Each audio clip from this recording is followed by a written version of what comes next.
जय श्री कृष्ण। दोस्तों, भगवान ने 39वें श्लोक में समता की जो बात आरंभ की थी, उन्हें वे 40वें श्लोक में भी जारी रखते हैं।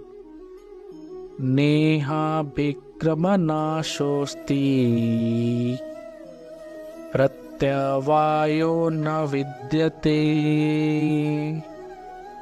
स्वल्पमव्यस्य धर्मस्य त्रायते महतो भयात्। अर्थात मनुष्य लोक में इस संबुद्धि रूप धर्म के आरंभ का नाश नहीं होता तथा इसके अनुष्ठान का उल्टा फल भी नहीं होता, और इसका थोड़ा सा भी अनुष्ठान जन्म मरण रूप महान भय से रक्षा कर लेता है। इस श्लोक में भगवान कहते हैं कि इस संबुद्धि का केवल आरंभ ही हो जाए तो भी उस आरंभ का नाश नहीं होता। मन में समता प्राप्त करने की जो लालसा उत्कंठा लगी है, यही इस समता का आरंभ होना है। इस आरंभ का कभी अभाव नहीं होता, क्योंकि सत्य वस्तु की लालसा भी सत्य ही होती है। इस मनुष्य लोक में यह मनुष्य ही इस संबुद्धि को प्राप्त करने का अधिकारी है।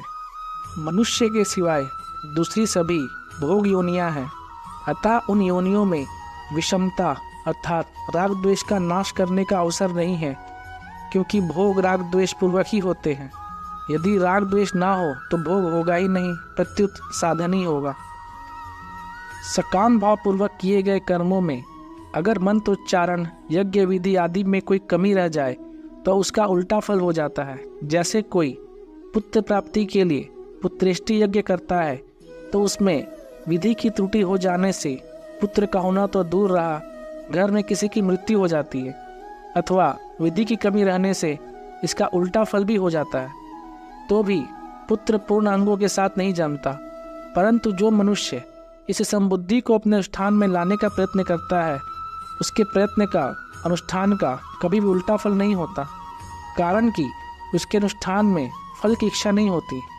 जब तक फल की इच्छा रहती है तब तक समता नहीं आती, और समता आने पर फल की इच्छा नहीं रहती, अतः उसके अनुष्ठान का विपरीत फल होता ही नहीं और होना संभव ही नहीं है। विपरीत फल क्या है? संसार में विषमता का होना ही विपरीत फल है।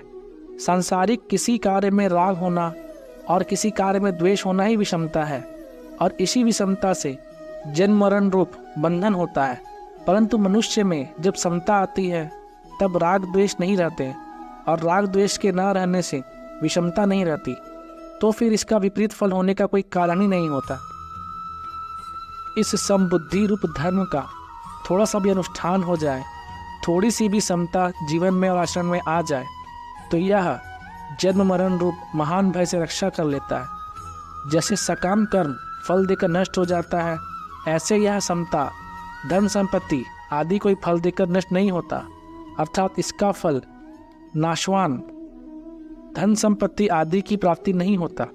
साधक के अंतःकरण में अनुकूल प्रतिकूल वस्तु व्यक्ति घटना परिस्थिति आदि में जितनी समता आ जाती है उतनी समता अटल हो जाती है।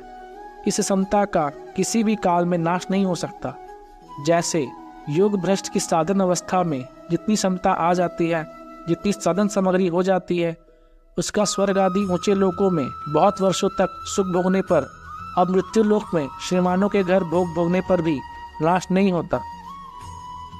यह समता साधन सामग्री कभी किंचित मात्र भी खर्च नहीं होती, प्रत्युत सदा ज्यों की त्यों सुरक्षित रहती है, क्योंकि यह सत है, सदा रहने वाली है। धर्म नाम दो बातों का है।